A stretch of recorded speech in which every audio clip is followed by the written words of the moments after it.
रावण को क्यों कहा जाता था दशानन? रावण की जिंदगी से जुड़ा वो राज आप नहीं जानते। हिंदू धर्म में विजयादशमी या फिर कहे दशहरा का महावर्ष बगैर रावण दहन के अधूरा माना जाता है। सिर्फ दशहरा ही नहीं बल्कि पूरी रामकथा भी लंकापति रावण के बगैर अधूरी है।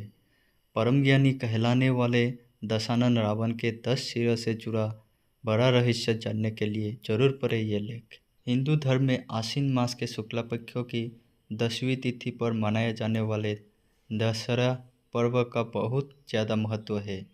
बुराई पर अच्छाई की जीत का संदेश देने वाले इस पर्व पर पूरे देश में रामलीला और रावण दहन का आयोजन होता है।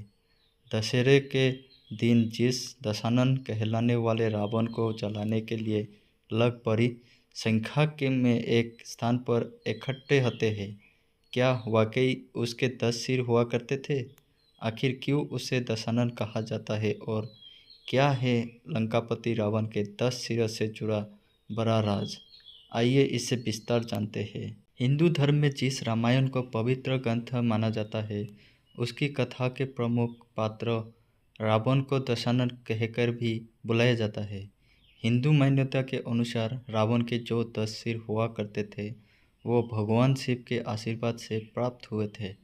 मान्यता है भगवान शिव के परम भक्त रावण ने एक बार उनकी पूजा के लिए खूब तपस्या की, लेकिन जब उसे शिव के दर्शन नहीं हुए तो उसने अपने सिर को काटकर ही उनके चरणों में रख दिया, लेकिन उसे कुछ नहीं हुआ और उसकी जगह दूसरा सिर आ गया। इसके बाद उसने ऐसा 9 बार किया और बार बार उसके पास नया सिर आ जाता।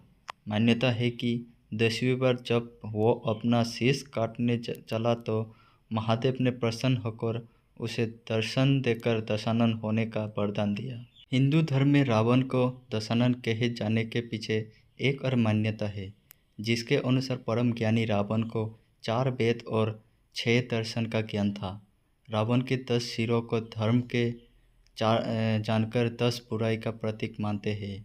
काम, क्रोध, लोभ, मोह, मद, ईर्ष्या, मन, ज्ञान, चित्त और अहंकार का प्रतीक मानते हैं।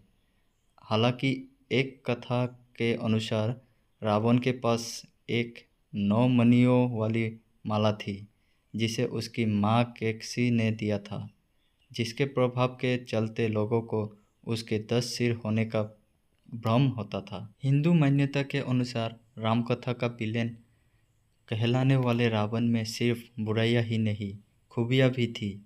मान्यता है कि रावण को तंत्र मंत्र, गीत संगीत आदि का अच्छा ज्ञान था। रावण एक महान तपस्वी और शिव का परम भक्त था। रावण परम ज्ञानी था। यही कारण है कि जब रावण अपनी अंतिम सांसें ले रहा था तो भगवान राम ने अपने भाई लक्ष्मण को उससे ज्ञान लेने के लिए कहा था।